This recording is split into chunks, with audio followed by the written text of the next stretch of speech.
in the Middle East. Now, before departing for that country, the president had a face-to-face with the president of Syria. So the first encounter between the nation's two leaders in 25 years. It also comes after Mr. Trump announced he would lift sanctions in that country, given the changes that have happened there recently. For more on that, let's go to CBS News Middle East reporter Courtney Kealy. Courtney, what are we likely to see to come out of this meeting? There are new stepping stones to lay in Syria.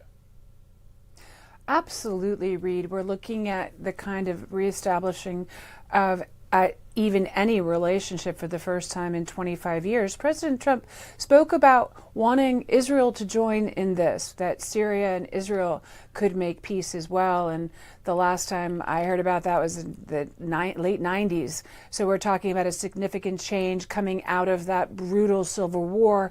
We now have this new president.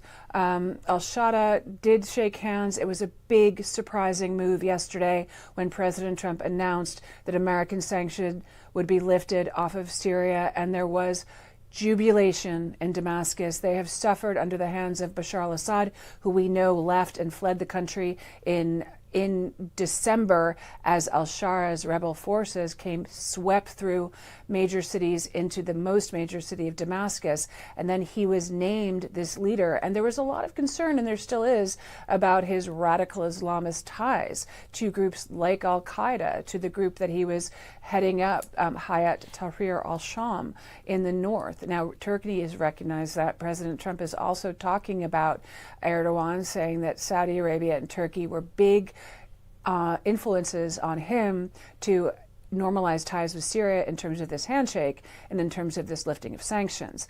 But we have to see, too, what Prime Minister Netanyahu will do, what Israel is going to do, because they're also neighbors, and how it affects Iran. Lots in play. Right. With the neighbor situation there, you've got to imagine that Prime Minister Netanyahu saw that handshake yesterday and then heard the news of the sanctions. Any word out of Israel, out of Netanyahu's office, how they feel about the sanctions being lifted? Well, you know, with the president in Qatar and about to have a lavish dinner there after the lavishness of the reception in his speech yesterday in Saudi Arabia, we know that Israel's not on the docket. They're not visiting Israel, the president and his entourage. It's a lot of people traveling with him. And so in Qatar, it's where the Hamas mediations are happening. It's where Ron Dermer has been tasked with to represent Israel. Netanyahu spoke on Sunday, maybe talking to more of his domestic base and his own coalition, about weaning off of U.S. military aid. After he said, we've weaned off economic aid, we can wean off military aid. President Trump had a lot of overtures that he had to say on his plane today, trying to keep Israel in the equation. But even that Hamas negotiation through the Qataris and Egyptians as mediators, that it effectively got the last remaining American hostages that was still alive out of Gaza. That was done through the Trump administration, not directly through Israel. All right, so the president was asked about how Israel feels about the lifting of the sanctions. We wanted our viewers to be able to hear that as well. Well, I think what's happened is Turkey feels we should do it. Other countries. If you looked at my speech last night, which I assume most of you were at, I think the biggest applause was when I said that we're lifting these sanctions on Syria, and that's because they want to give Syria a chance to live and to be great. All right, so it sounds like sound on a plane, so a little hard to make that out. But I think the big question here remains, if the United States and the new leadership in Syria can chart a new course forward, what could that potentially mean for Israel charting a new course forward as well? Well, the president always talks about getting to the Abraham Accords, and he wants Syria to now be part of that. And that would establish peace for Israel with all of these Gulf neighbors. He did effect it during his first administration with several. He would like to see more, and the major players engage in this peace negotiation. That's what he wants. That's what he said yesterday. Now, you could hear him say, he referred to the Turkey's leader, Recep Tayyip Erdogan, through that plane noise. He talked about the sanctions. Again, huge news, big news for the Syrians, but also a massive shift away from the Shiitism that ran through Syria, with Iran there, with Moscow there. Massive change in players. He's making this trip to Sunni countries, Saudi Arabia and Qatar both. Well, and you think about the map, you think of where Israel is, you think of where Iran is, you think of where Syria exists, and you see the proximity there. So we have to ask about Iran. The president was asked if he is considering secondary sanctions on Iran. We want to go to this sound and see what he said. Are you still considering secondary sanctions on Iran's oil exports?